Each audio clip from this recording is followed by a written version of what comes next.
Joseph felt a grin coming on. Before he knew what he was doing, he'd typed a response. Studman 500. Ugg boots are never too much. I love sheepskin on a woman. Or should I say, a woman on a sheepskin. He winced at the Studman handle. That was Carl. Subtle. There was no response for a long moment. Then, Naughty Girl 25. Who says I'm a woman? Joseph's grin widened. Whoever Naughty Girl 25 was, it was amusing. He thought for a minute and then responded. Studman 500. If you're not, then you're going to look bloody funny in a bra and garter belt. Either that, or you're going for the sexy transvestite look. The chat window remained empty for a second or two, and then another smiley face popped up. Naughty Girl 25. Ha ha, I could be a sexy transvestite for all you know. Well, Naughty Girl could be, but he didn't think so. He stared at the screen, wondering if he should call a halt to it. Online chatting with strangers wasn't really his thing, but he couldn't deny that this was momentarily diverting. And he wasn't bored now, was he? He looked up from the computer, checking Carl's position through the glass walls of the meeting room. The guy was over by the water cooler, talking on his cell phone. Well, if Carl could interrupt their meeting to chat on his bloody phone, Joseph could answer an IM. Besides, wasn't it his job to see exactly what his employees were up to when he wasn't around? Returning his hands to the keys, he typed in a reply. Studman 500. And here I was thinking you were a naughty girl. What a disappointment. The reply came back quickly this time. Naughty Girl 25. No need for disappointment. You were right. I am a naughty girl. Emphasis on the girl. Interesting, very interesting. And a comeback that could be interpreted in a whole lot of different ways.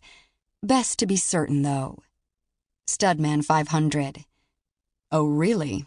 I was hoping the emphasis would be on the naughty.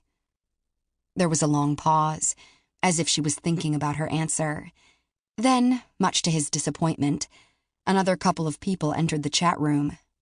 Joseph shifted in his chair, unaccountably annoyed. Damn it, he'd been enjoying himself. Naughty Girl 25. Hey, looks like the game's starting. See you on the map? That would be a no. He wasn't a gamer. Studman 500. Nah, I'll sit this one out and think about naughty girls instead. Another pause. The chat room, where everyone gathered before the map loaded, cleared out as all the participants entered the game. All except Naughty Girl 25.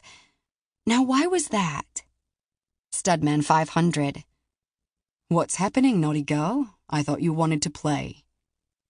There was no response for a minute. What was she doing? Had he taken the naughty a bit too far?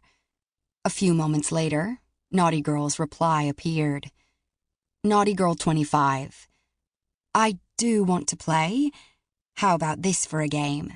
Me, bra, garter belt, stockings, and Ugg boots.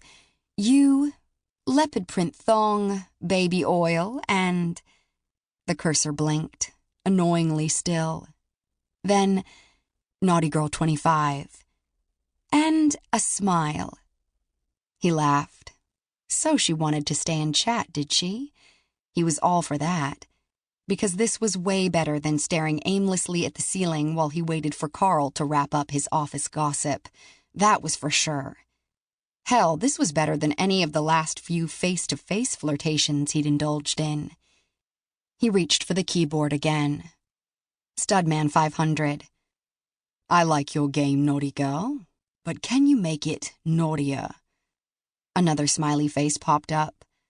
Naughty Girl 25.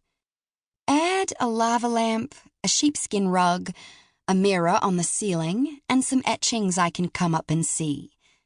Naughty enough now? Damn it, now he couldn't stop grinning. They'd bypassed the naughty and were now heading into cheesy territory.